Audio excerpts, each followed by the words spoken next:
Every breath you take this winter could be doing more damage than you think, and it has nothing to do with catching a cold. The problem, 10 seconds, 130, most of us believe winter breathing issues are just about viruses. The flu, COVID, maybe a chest infection if you're unlucky. But here's what nobody talks about. Cold air itself changes how your lungs work, and when you combine that with the pollution trapped in winter air, you're creating a perfect storm inside your respiratory system. Right now, in cities around the world, people are breathing air that looks clear but is loaded with particles so small they slip past your body's defenses. And your lungs? They're already working overtime just to warm up the cold air you're inhaling. This isn't about being fragile, it's about understanding what's actually happening when winter air meets modern pollution. The science, let me paint you a picture of what happens inside your body on a cold winter morning. You step outside, you take a breath, that cold air hits your airways. Immediately your body goes into protection mode.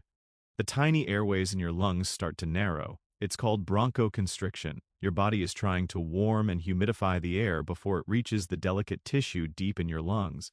For most people, this is fine, a minor adjustment. But here's where it gets complicated. Winter air doesn't just carry cold, it carries something else, pollution, and not the visible kind. During winter, something called a temperature inversion happens. Warm air sits on top of cold air near the ground, creating a lid. Pollution gets trapped underneath, car exhaust, heating systems, industrial emissions, wood smoke from fireplaces, all of it hovering right where you're breathing. Now imagine this, your airways are already narrowed from the cold. And into those narrowed passages come microscopic particles. PM205, PM10, nitrogen dioxide. These particles are so small that if you lined up 30 of them, they'd be thinner than a single human hair. They slip past the nose, past the protective mucus, and they land deep in your lungs where the real gas exchange happens. Your immune system detects them. White blood cells rush in. Inflammation starts. And here's the thing most people don't realize. Inflammation in your lungs doesn't just affect your breathing. It spills into your bloodstream. Studies show that on high-pollution winter days, hospital admissions for heart attacks go up. Stroke rates climb. Asthma attacks spike. Your lungs and your heart are connected in ways most of us never think about. Cold air constricts. Pollution inflames. Together, they create a burden. Your respiratory system was never designed to handle long-term. The turning point, part that surprised me when I first learned it. You'd think the solution is just to stay indoors during winter, right? Wrong. Indoor air during winter can actually be worse than outdoor air. When we seal our homes to keep the heat in, we're also sealing in everything else. Cooking fumes, cleaning chemicals, dust, mold spores. And if you're burning candles or using a fireplace, you're adding smoke and particulates directly into the air you were breathing for hours. Poor ventilation turns your home into a trap, so the problem isn't just outside, it's everywhere. And your lungs, they don't get a break. This is why winter respiratory issues aren't just about germs. They're about constant, invisible stress on a system that's already working harder than usual. Real-life impact. 30. Let's talk about what this actually feels like in your daily life. You wake up feeling more tired than you should. Not sick, just heavy. You notice you're a little more out of breath climbing stairs. Your chest feels tight when you're outside. Maybe you cough more, especially in the mornings.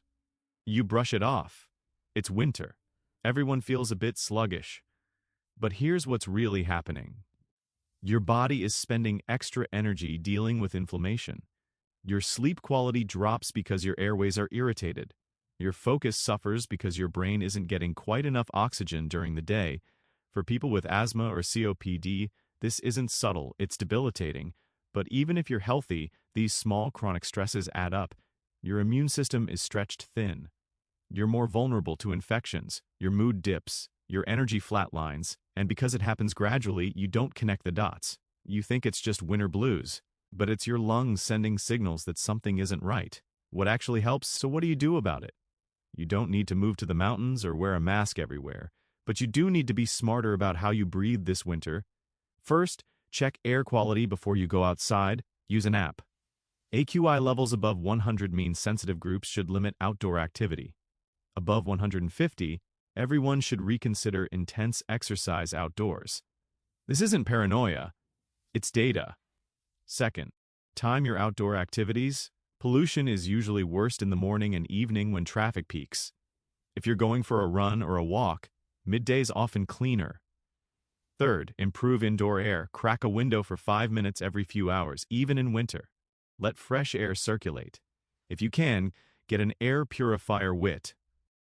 A HEPA filter for your bedroom.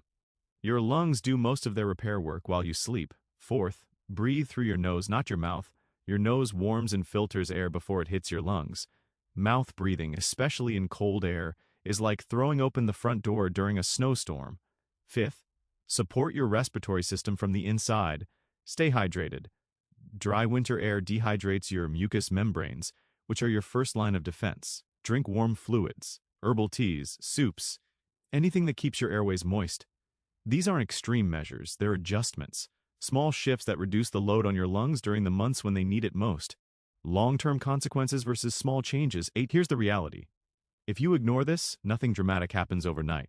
But over years, chronic low-level inflammation in your lungs creates lasting damage. Your lung capacity declines faster. Your risk for cardiovascular disease climbs.